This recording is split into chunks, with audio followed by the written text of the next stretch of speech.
जय शिवराय मंडळी. तर आज मी एक बातमी बघितली आणि ती बातमी बघून इतकं रडायला आलं मला. खूप वाईट वाटलं, रडली. कारण की जेही आई-वडील ही बातमी बघणार तर कोणी रडल्याशिवाय राहणार नाही. मीही एक मुलाची आई आहे. मलाही 3 वर्षाचा मुलगा आहे. कारण की लहानचं मोठं करताना जे काही कष्ट घ्यावं लागतात ते आपल्याला कधी कळतं जेव्हा आपल्यालाही मूलबाळ होतात तेव्हा आपल्याला कळतं. जेव्हा कुवारी असतात तेव्हा आपल्याला कळत नाही आई-वडिलांचं महत्त्व. कसे लहानचे मोठे करतात. आपल्यावर येते वेळ तेव्हा आपल्याला कळतं. ती बातमी बघितली मी.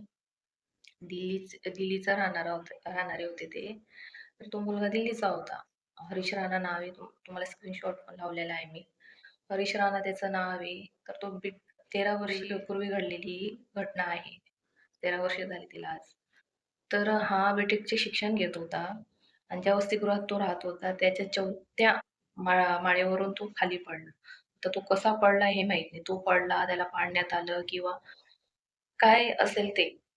तो पडला त्याच्यावरून, तर तो खाली पडला तर अक्षरशः त्याचे पूर्ण शरीर लकवा लागला. तो कोमात गेला.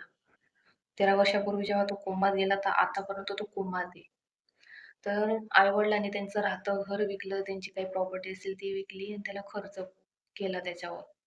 पण 13 वर्षापासून ते खर्च करताय तरी सुधारणा नाहीये. अक्षरशः आई-वडिलांकडचे पैसे सरून गेले. ते रिटायर्ड माणूस त्याचा बाप, त्याला ₹3,500 पेन्शन भेटायची. त्याच्यावर तो घर चालवायचा. पण मुलाचाही खर्च होता. त्याच्यामुळे तो सँडविचची दुकान टाकली. सँडविच विकायला लागला होता तो. पण आज 13 वर्ष झाले ना, काहीच बदल दिसत नाही मुलामध्ये. पैसेही सरून गेली, ताकदही गेली, सहनशीलताही गेली. मन पूर्ण खट्ट झालं ना, की आपलं मुलगामध्ये काहीच परिवर्तन दिसत नाहीये. तर त्याला या अ, काय म्हणणार मी, त्याला या अवस्थेतून सुटका मिळवण्यासाठी त्यांनी न्यायालयामध्ये याचिका दाखल केली, की आमच्या मुलासोबत असं-असं झालं होतं. आज 13 वर्ष झाली, त्याची कुठं सुधारण्याची शक्यता नाहीये. तर आता त्याला त्या यातनेतून मुक्त करा, असं आमचं मागणं आहे तुमच्याकडून.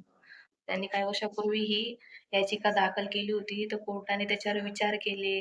खूप वर्षे चालली आणि कोर्टाने त्याला आता मान्यता दिली आहे.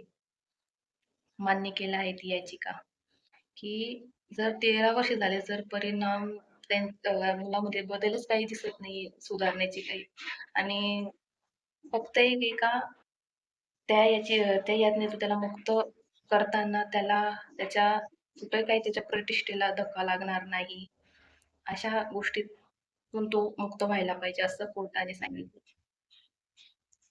तर रडायला आलं, की कुठले आई-वडील अशी याचिका दाखल करणार. जगातली पहिले एकमेव आई-वडील आहे आणि पहिली अशी घटना आहे, की त्यांनी मुलाच्या मृत्यूसाठी याचिका दाखल केली. त्याला त्या यातनेतून मुक्त करण्यासाठी.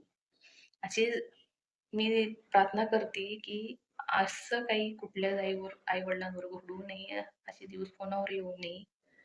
खूप वाईट वाटलं, की मुलांना थोडंही आई-वडिलांचं भान नसतं.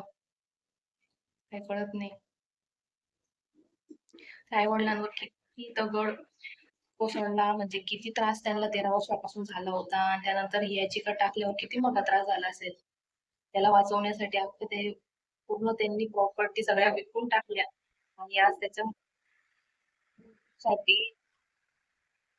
याचिका दाखल केली.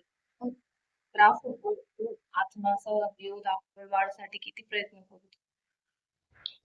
मला प्रत्येक मुलांना एकच सांगणं आहे, तुम्ही कुठं जरी असणार, जॉब करत असणार, शिक्षण घेत असणार, कुठे जरी असणार, आई-वडिलांचा पहिले विचार करा.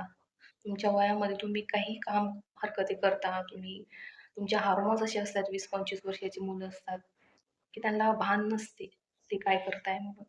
पण भान असू द्या, समज असू द्या, आपल्या आई-वडिलांचा ऐका, आई-वडिलांचा विचार करा. कधीही असं पुढच्या परिणामाचा विचार करा, की मला जर काही झालं तर माझ्या आई-वडिलांचं काय होणार? असा विचार तुम्ही जर केला ना प्रत्येक मुलांनी, तर असे दिवस आई-वडिलांवर येणारच नाही.